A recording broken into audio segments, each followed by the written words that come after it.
Ceci est un livre audio autogénéré par Google. Logique sociale. Collection dirigée par Bruno Pequignot.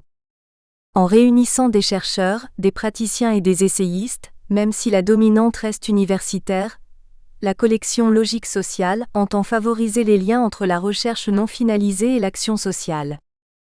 En laissant toute liberté théorique aux auteurs, elle cherche à promouvoir les recherches qui partent d'un terrain, d'une enquête ou d'une expérience qui augmente la connaissance empirique des phénomènes sociaux ou qui propose une innovation méthodologique ou théorique, voire une réévaluation de méthodes ou de systèmes conceptuels classiques.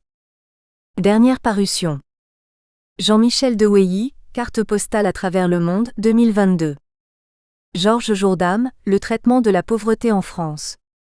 Dont, œuvres charitables et laïques, bénévolat, philanthropie, mécénat et action publique, 2022. Sébastien Jakubowski, La territorialisation des politiques publiques dans une métropole française, 2013 à 2015, du sociologue au consultant, 2022. Sophie-Hélène Trigeaud, Socio-anthropologie en terrain sensible, essai épistémologique, pratique et éthique, 2022. Bruno Bouet, Entre déclinisme et autochtonie, le Parc national de la Réunion au défi des inégalités environnementales, 2022. Claude Vautier, Sociologie et relations, 2022. Dounia Moukaddam, L'émergence de l'identité professionnelle dans la formation enseignante, 2022. Georges Jourdam, L'emploi sous perfusion.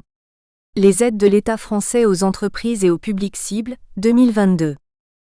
Baudry Rocquin, L'invention de la sociologie et de l'anthropologie sociale, 1789 à 1940. Les filles de la Révolution, 2021. Corinne Berger, Jean-Luc Roch dans l'ombre de la ruralité. Entre mélancolie et résistance, 2021. Dédicace. À tous les Scaldini qui ont chauffé Paris pendant plus d'un siècle. Avant-propos. Dans une époque marquée par de fortes inquiétudes concernant les menaces écologiques sur l'environnement, il peut apparaître curieux, et peut-être inopportun de proposer un ouvrage racontant l'histoire de ceux qui ont chauffé Paris avec les chaudières à charbon. Bien au contraire, outre que c'est faire connaître la passionnante histoire humaine et sociale des travailleurs du secteur du chauffage, c'est aussi l'occasion de s'interroger sur le fait que l'époque du charbon n'est pas tout à fait close et qu'à la place de ce minerai très décrié on utilise d'autres moyens, d'autres technologies de chauffage qui ne sont pas en rien moins polluantes, voire sont même source de maladies mortelles. Nous allons donc raconter comment, durant une longue période, la plupart des HLM, écoles, hôpitaux, immeubles publics, églises, copropriétés privées, etc., furent chauffés au charbon pour montrer ensuite le déclin et la disparition de ce système en faveur d'autres sources d'énergie, notamment le mazout, le gaz et surtout l'électricité produite par le nucléaire et l'apparition d'autres systèmes de chauffage, notamment de la climatisation qui augmente le gâchis d'électricité au bénéfice du nucléaire. Ce morceau passionnant de l'histoire sociale de Paris, c'est l'œuvre de centaines de Scaldini. Ils se sont donné ce nom qui vient de l'italien scaldar, chauffer, des montagnards de l'Appennin émilien entre Parme et Plaisance qui pendant plus d'un siècle ont pratiqué ce métier. Ils ont chauffé les maisons des Parisiens, 24 heures nuit et jour, y compris les jours de grandes fêtes. Cet ouvrage est une réélaboration du rapport de recherche réalisé en janvier 1986 par Maurizio Catani avec ma collaboration pour le compte du ministère de la Culture. Mais c'est aussi le résultat d'une nouvelle recherche de 2016 à 2021 qui a pu bénéficier de la contribution extraordinaire des femmes des familles de Scaldini, de leurs très précieux récits ainsi que de ceux de deux des derniers Scaldini. Parmi elles, nous remercions de tout cœur Sophie Basini, Bruna Basini, Marguerite Fulgoni-Cavana, Francine Basini. À cet apport très enrichissant, on a ajouté quelques références aux très riches publications de Ilaria Bertucci, Fabiana Viani et de Chiara Gianlupi pour le petit mais excellent Centro Studi della Valle del Seno. Enfin, en août 2021 j'ai passé 3 jours entre Bardi et Boccolo, la commune et le village qui a eu le plus grand nombre de Scaldini. À cette occasion j'ai pu rencontrer Bruno Boccacci, le dernier Scaldino qui a chauffé Notre-Dame, et Joseph Boccacci qui a chauffé jusqu'à 2015 et dont la fille, Mathilde, a continué encore pendant 2 ans. Ce métier n'a jamais eu de reconnaissance administrative. Il s'agit des chauffeurs de chaudière à charbon, mais à la différence d'autres chauffeurs, cette définition n'était pas utilisée pour le métier des scaldini. Ce rapport de recherche n'a jamais fait l'objet d'une publication, car Maurizio Catani est décédé des suites d'une longue maladie, et c'est seulement après 2018 que j'ai pu m'occuper de sa nécessaire réélaboration et d'une mise à jour. Je rends hommage à la collaboration précieuse et très enrichissante des personnes que je viens de citer, ainsi que de celles d'autres descendants de familles de Scaldini. Grâce à eux, j'ai pu découvrir beaucoup d'aspects très intéressants, en particulier sur l'histoire des petits hameaux d'origine de nombreux Scaldini, notamment Boccolo. Encore aujourd'hui, ce sont les lieux où les survivants et les descendants vivent une partie de l'année, tout passant l'autre dans la région parisienne. Je dois un très grand merci à l'ami et professeur Pierre Leterrier, qui a relu 2 fois avec rigueur et patience ce manuscrit corrigeant mon français de Rital. Introduction. Une étude menée au début des années 1980 sur l'ensemble des immigrés originaires de la région d'Émilie-Romagne nous avait fait découvrir une catégorie particulière d'immigrés, les Scaldini. Il s'agit de gens originaires de certaines communes de l'Appennin de Parme et Plaisance, on les verra en détail, qui ont fait fonctionner pendant 4 et même 5 générations, les chaudières et les calorifères à charbon qui chauffaient à Paris des immeubles d'habitation, des édifices administratifs, ceux de certaines entreprises et même des églises, notamment Notre-Dame de Paris. La profession était saisonnière mais régulière, sauf que dans les fiches de paye on n'a jamais lu chauffeur de chaudière à charbon, et encore moins scaldino. Le scaldino chauffait pendant 6, ensuite 8 mois par an en allant remplir de charbon, tous les jours, 2 fois par jour, un certain nombre de chaudières dans les caves des immeubles. Il devait aussi, au petit matin, vider les cendres et s'occuper de l'entretien courant de chaque chaudière. Homme de confiance qui avait accès aux caves, il était pratiquement sûr de retrouver année après année son emploi. L'été, il pouvait rentrer chez lui pour participer aux travaux agropastoraux ou rester sur place pour l'entretien ou l'installation des chaudières. Ainsi, tous les Scaldini se définissent à la fois comme agriculteurs et comme chauffeurs. On verra que c'est à travers les fournisseurs du charbon, c'est-à-dire les bougnats et les charbonniers, que les Scaldini ont pu connaître puis développer des relations de confiance avec les syndics des immeubles. La profession est née dans les dernières années du XIXe siècle, avec l'apparition et la généralisation du chauffage industriel par des chaudières à charbon. Aujourd'hui, elle a disparu, ainsi que la fin du monde des mines de charbon et de tous les emplois traditionnels liés à ce combustible. L'interdiction de brûler du charbon s'est presque partout généralisée, mais on verra que cette activité n'a pas totalement disparu et accompagne encore celle du gaz, du fioul et même du mazout. Les Scaldini d'origine italienne ont été majoritaires dans la profession, mais celle-ci a aussi été exercée par des Français, des Savoyards ou des Bretons, par d'autres Italiens et des Maghrébins. Cette diversité des origines ne donne que plus de relief à l'importance et à la durée de ce courant migratoire subrégional italien qui a été majoritaire dans le chauffage à Paris. Il invite aussi à considérer ses rapports avec d'autres groupes et en particulier ceux qui sont originaires d'Auvergne. Ces derniers, liés au commerce du charbon et donc très proches des Scaldini, étaient comme eux, des montagnards avec qui en particulier ils partageaient certaines habitudes alimentaires.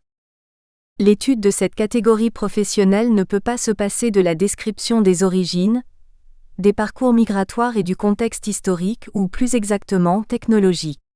De ce point de vue, on constate d'emblée que cette catégorie socio-professionnelle n'a jamais été reconnue par l'administration publique ni par les syndicats.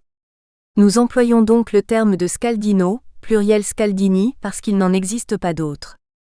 La disparition de cette profession concerne aussi d'autres catégories socio-professionnelles ayant accompagné le développement du secteur du chauffage dès la deuxième moitié du XXe siècle jusqu'à nos jours. C'est notamment le cas des ramoneurs, des fumistes ainsi que des bougnats, des transporteurs et porteurs de charbon. Celui-ci arrivait avec des péniches sur les quais de la Seine à Paris.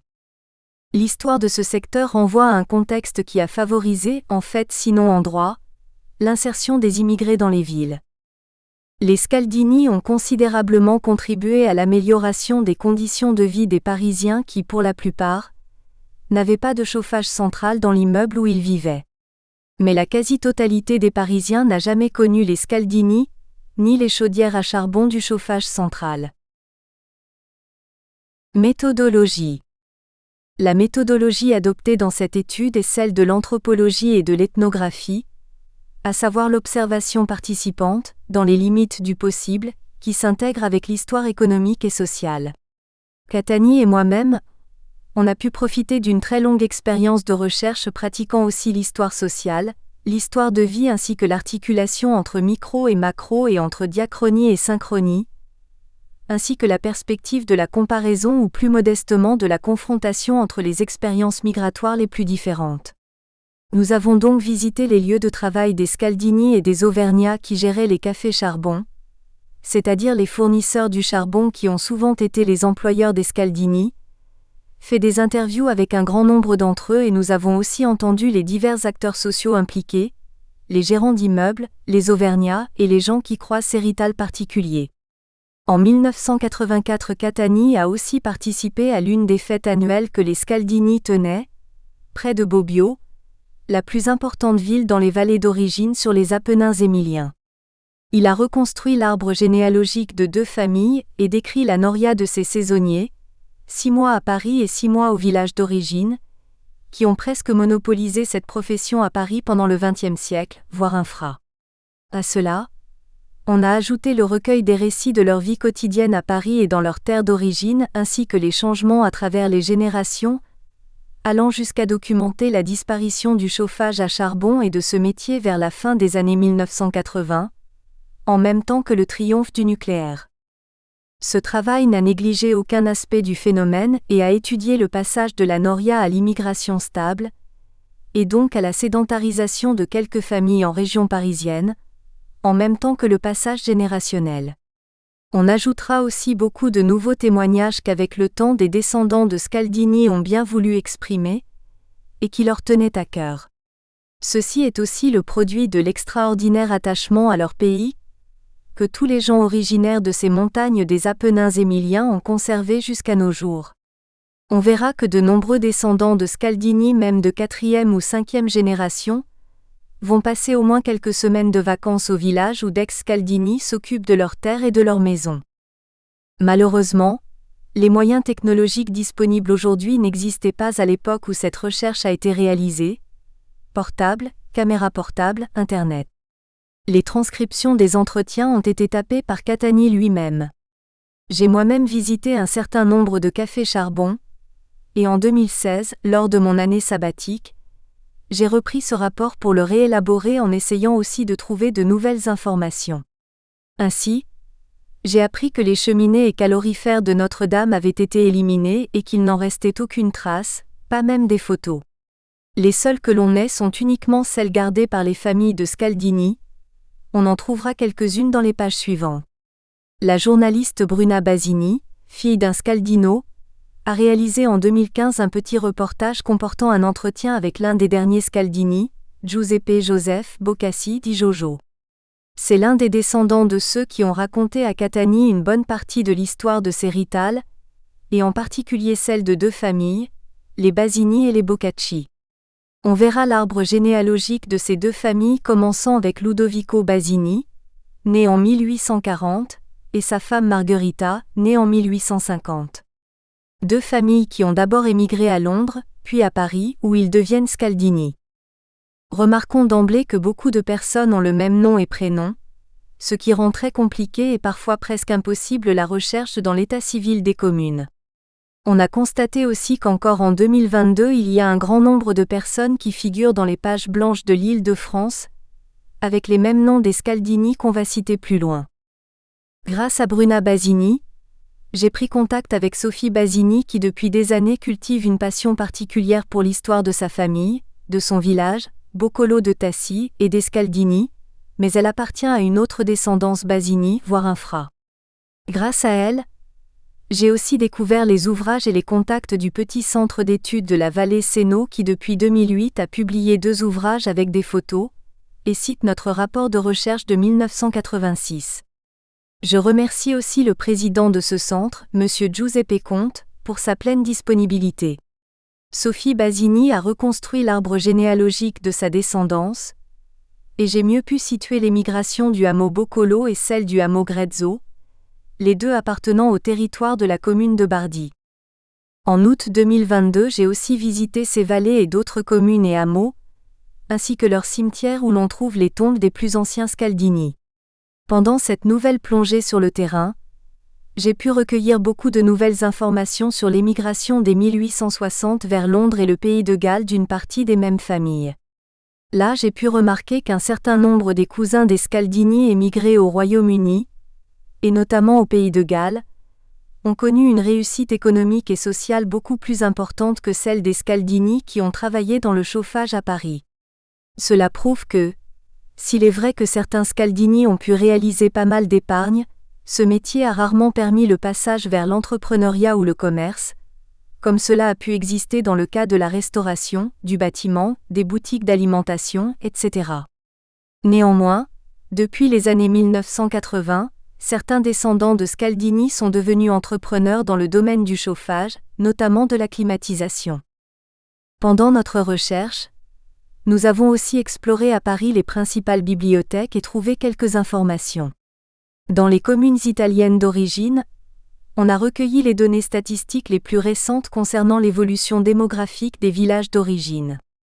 À la différence de l'attention portée sur l'histoire économique et sociale des mines de charbon et de leur monde, il n'y a pas d'ouvrage historique traitant du chauffage à Paris, lacune qui va peut-être de pair avec la faible sensibilité écologique qui a marqué les années du charbon et qui pourrait expliquer le manque d'esprit critique vis-à-vis des innovations dans ce secteur.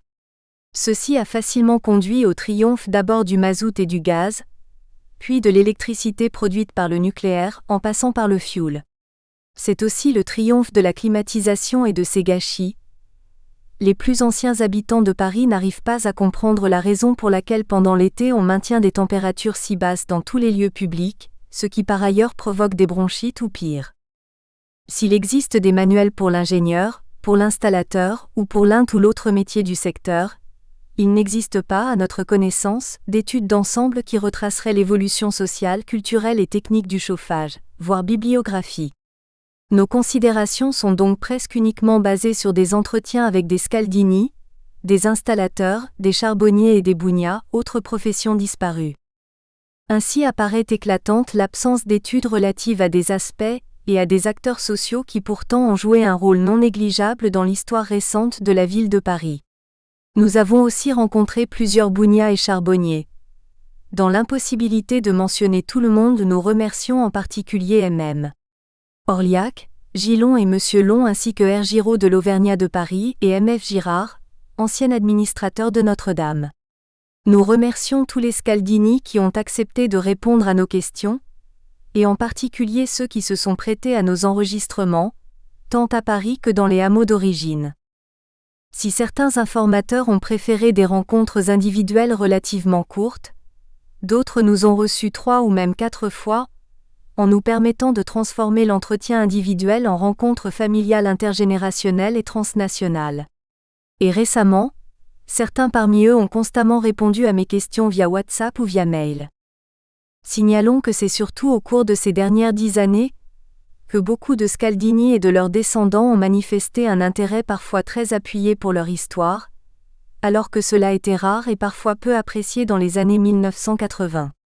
En effet, il y avait presque une sorte de pudeur et parfois de honte à raconter les histoires de vie d'une profession et de familles dont personne n'avait entendu parler et pour lesquelles il n'y avait aucune considération. Heureusement, la mémoire de ces familles vivantes entre les villages des Apennins et Paris ne s'est pas du tout effacée, et au contraire a enfin trouvé le moment favorable pour s'exprimer et se valoriser. Dans les pages suivantes on trouvera souvent la formule « émigration-immigration ». Ceci relève non seulement du fait que la noria des Scaldini était un va-et-vient continu, mais surtout du fait que, comme le souligne Abdelmalek Sayad, on ne peut pas comprendre ce fait social total, sans prendre en considération que, individuellement et collectivement, les migrants sont marqués par tout ce qui relève des origines spécifiques et par tout ce qui ensuite produisent les multiples interactions avec la société locale d'immigration. Les noms de famille des Scaldini. Les Scaldini proviennent de hameaux habités par des familles qui ont souvent les mêmes patronymes, bien que les liens de parenté remontent parfois au-delà de 5 générations. D'autre part, comme depuis presque un siècle le métier s'est transmis de père en fils et qu'il existe une forte endogamie du groupe, les patronymes ne sont pas très nombreux. Voici les plus courants. Parmi les familles les plus anciennes et les plus représentées dans le métier, Basini, Boccacci, Gandolfini, Gropelli, Solari, Poldri, Fulgoni, Besani. Leurs prénoms les plus fréquents sont Domenico, Francesco, Antonio, Giovanni, Giuseppe, mais souvent en France ils ont été appelés avec ce prénom en français. Et parmi les femmes, Margherita, Domenica, Antonia, Francesca, Giovanna, Sofia. La dernière génération était encore dans le métier au début du XXIe siècle. B. Parmi les familles d'immigration ancienne, mais dont les membres sont moins nombreux dans le métier, Fulgoni, Cavazzuti, Villa, Orbetelli, Casali, Taravella. Quelques-uns des plus jeunes membres de ces familles ont fait des études universitaires. Il y a eu aussi le passage à d'autres métiers dans le secteur du chauffage, ou à l'activité indépendante en tant qu'artisan ou chef de petite entreprise. C'est les familles d'immigration plus récentes, Cornini, Capelli, Pessini, Cavana, Antoniazzi. Il faut noter qu'au début de 2022 on trouve encore sur les pages blanches de l'Annuaire d'Île-de-France un bon nombre de personnes portant ces noms, et ceci bien que beaucoup soient définitivement rentrés au pays ou n'ont plus de téléphone fixe. En 2021, 3 immeubles ont été encore chauffés par des chaudières à charbon, boulevard Saint-Germain à Boulogne-Billancourt et le 3e rue Cardinet 17e. Voici une liste non exhaustive des Scaldini encore vivants. Ils habitent un peu en France et un peu au village, certains bougent de moins en moins et choisissent de rester en France car c'est là que vivent leurs enfants et ils sont suivis par la sécurité sociale.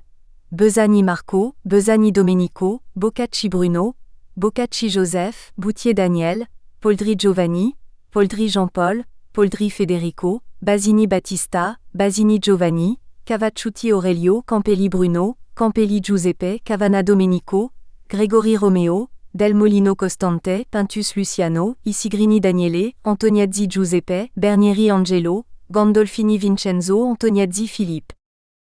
À noter que Daniel Boutier est un Français qui a pris la relève des chaudières de son beau-père Scaldino, Basini Domenico, un autre avec ces mêmes noms et prénoms. Ceci est l'un des faits exceptionnels qui témoignent de la force assimilatrice du réseau de famille des Scaldini. Les cafés charbon encore en fonction en 1985. Régorier S15 rue Ticton 2e, Courtine L112 rue Mouffetard 5e, Humbert A4 rue Amélie 7e, Serralier 18 rue Chabrol 10e, Combette JP 18 rue Berre 11e, Crozatier Page 43 rue Bafroy 11e, Dagneau M8 rue de la Main d'Or 11e, Escalier R6 rue Émile Lepeu 11e, Humbert H18 rue d'Aval 11e, Brevis 64 rue de la Colonie 13e, Genier H14 AV. Villemain 14e, Salel 21 rue Boulard 14e, Orliac R5 rue Gênes Beuret 15e, Porte J14 rue Bourdelle 15e, Salage 14 rue Gerbert 15e, Carrière 60 rue Moine 17e, Cueillage 27 rue Goutte d'Or 18e, Roquette J 86 bis rue Riquet 18e, Besse Monsieur 142 rue Flandre 19e, Delcros R7 rue Constant Berthaud 20e, Soulier 49 rue Tourty 20e.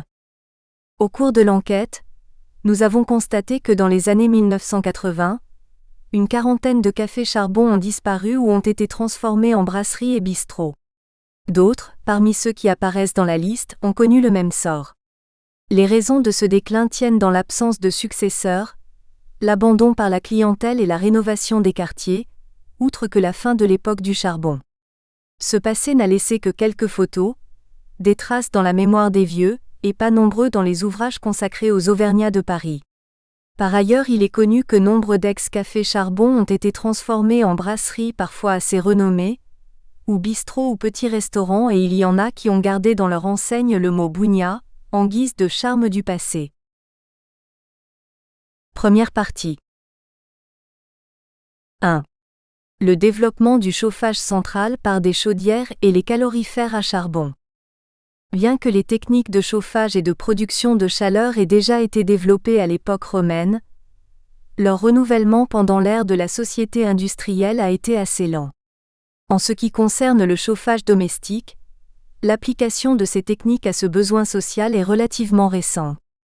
En France, moins rapidement que les techniques d'approvisionnement d'eau, de consommation et d'éclairage public ou domestique, celles du chauffage des locaux d'habitation et de travail ont connu dans la première moitié du XIXe siècle une période de transition assez significative.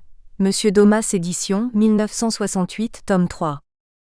Comme le souligne cet auteur. En France, le chauffage par circulation d'eau avait été expérimenté en 1777 par un industriel du PEC, Bonnie Main, sans qu'il y ait eu par la suite des applications généralisées. C'est Benjamin Thompson, comte de Rumford, qui perfectionna, entre 1795 et 1800, le fonctionnement des cheminées traditionnelles dites cheminées Rumford. Pour ce qui est des installations de chauffage central, les premières furent réalisées en 1817 pour des besoins industriels dans une manufacture de soie en Grande-Bretagne. Entre 1828 et 1830, on commence à utiliser le procédé Bonnie Main en Grande-Bretagne et ensuite en France. Enfin, c'est Philippe Grouvel, en France, qui installe en 1833 le chauffage central au Palais de l'Institut et, en 1834, Léon Duvoir dépose le brevet des poêles à eau qui ont été transformés dans certains cas en poêles à vapeur ou à feu continu. Leur combustible est le charbon de terre. Dès cette époque, les techniques deviennent plus complexes et l'on combine souvent les avantages de l'eau chaude et ceux de la vapeur. C'est encore Ph. Grouvel qui réalisa une installation de chauffage central dans la prison de Mazas, en 1845 à 1850. Mais si les techniques s'affinent et se multiplient, leur application au chauffage domestique demeure assez limitée. Lors des expositions universelles ou internationales, les chaudières et les divers procédés de chauffage commencent à occuper une place de premier plan, Paris, 1878, 1889, 1900, Bruxelles 1910, Turin 1911, etc. Mais comme on dirait aujourd'hui, il ne s'agit que de prototypes, ou de systèmes qui sont encore des expérimentations pas tout à fait fiables du point de vue de la sécurité et de leur réelle efficacité. Malgré cela, la participation des constructeurs aux expositions témoigne de l'importance acquise par la question du chauffage dans l'industrie et donc dans la nouvelle conception de l'habitat urbain. Et ce n'est pas un hasard si les quartiers de Paris dont les premiers immeubles seront dotés de chauffage central sont précisément les quartiers des expositions universelles, voire après les témoignages de Scaldini. Le développement technologique et celui de l'urbanisation s'accompagnent de souhaits pour l'amélioration de l'habitat et donc des conditions de vie, notamment de celles des classes moyennes et en partie aussi, de celles des couches populaires. De même, le développement de l'exploitation des mines de charbon a permis en France, ainsi que dans d'autres pays de l'Europe du Nord, la croissance du secteur du chauffage et de ses métiers. Si, au cours du siècle dernier, le développement de l'industrie et des nouvelles technologies est allé de pair avec une nouvelle conception de la ville, que l'on songe à l'urbanisme haussmannien, la modernisation en ce qui concerne le chauffage central au charbon, du parc immobilier existant a été fort lente.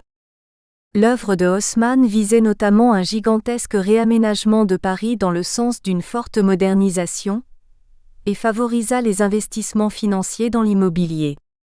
Rappelons que de 1850 à 1910, les résidents à Paris intramuros passent d'environ 1,5 million à environ 3 millions, et c'est après 1960 qui commence une diminution qui l'amène à 2 175 601 en 2021.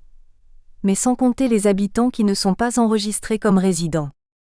Depuis le début de la deuxième partie du XIXe siècle, les constructions de nouveaux immeubles bourgeois se sont développées et avec elles le besoin du chauffage central ainsi que la demande de concierges, de femmes de ménage, d'éboueurs et d'autres travailleurs nécessaires au fonctionnement et à la propreté, au décor et à la morale, des beaux quartiers. Ce sont là les métiers qui seront occupés par les immigrés venant des campagnes françaises puis principalement de l'étranger, et c'est ainsi que la population de Paris et de l'Île-de-France connaît un renouvellement continu. C'est dans ce mouvement que se situe en particulier l'histoire des Scaldini, tout comme celle des Auvergnats. Cela dit, jusqu'à la Première Guerre mondiale, la plupart des Parisiens ont continué à se chauffer avec des cheminées individuelles, et même de simples braseros. En effet, bien que le chauffage fût considéré sans doute comme un progrès du point de vue de l'amélioration des conditions de vie, Sa diffusion a été lente, entravée par les crises économiques et les guerres qui causèrent immanquablement des difficultés de ravitaillement en combustible. Malgré cette lenteur relative dans la généralisation du chauffage central, individuel ou collectif, il faut remarquer que dès son apparition, la chaudière suppose la diversification des métiers du chauffage ou même c'est le cas des scaldini, leur création. Les étapes techniques résumées plus hautes impliquent aussi la restructuration des activités traditionnellement liées au chauffage. Aux bûcherons et charbonniers traditionnels s'ajoutèrent les nouveaux mineurs dont le métier est modifié de fond en comble par le changement des modes de taille dans les mines et le renouveau des conditions d'exploitation sur les plans techniques et financiers, ce qui n'améliore pas leurs conditions et ne limite pas les risques de mort au fond des mines. Les malheurs des mineurs racontés par Zola dans Germinal se perpétuent. Des modifications analogues se dessinent dans le domaine du transport du combustible et dans celui de sa distribution. En ville, les commerçants de gros prennent de l'importance. Si les tâches demeurent souvent celles de toujours, l'organisation des différents métiers est remodelée par les exigences de la production industrielle. Il en va de même, à des degrés différents. Nous espérons que vous avez apprécié cet aperçu. Pour continuer à écouter ce livre audio sur Google Play Livres, utilisez le lien dans la description de la vidéo.